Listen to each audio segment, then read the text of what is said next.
சினிமாவில் எப்படியாவது கஷ்டப்பட்டு வெற்றி அடையணும்னு இருந்த ஒரு சாதாரண அசிஸ்டன்ட் டைரக்டருக்கு பிறந்த ஒரு பிள்ளையா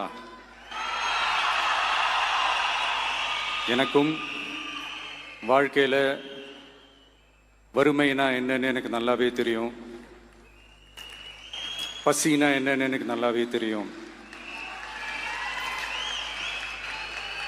நான் ஒன்றும் பெரிய மன்னர் பரம்பரையிலிருந்தெல்லாம் வந்துடல.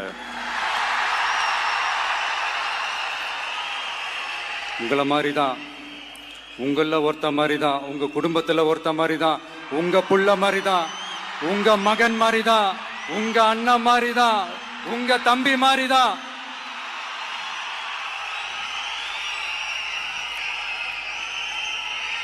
அப்படிதான் நான் உணர்றேன். நீங்களும் என்ன அப்படி நினைச்சதுனால தான் சினிமாவில் எனக்கு ஒரு மிகப்பெரிய ஒரு இடத்த ஒன்று கொடுத்தீங்க. இப்போ அதையெல்லாம் விட்டுட்டு உங்களுக்காக நன்றி கடன் செலுத்துறதுக்காக அரசியலுக்கு வந்த உங்க விஜய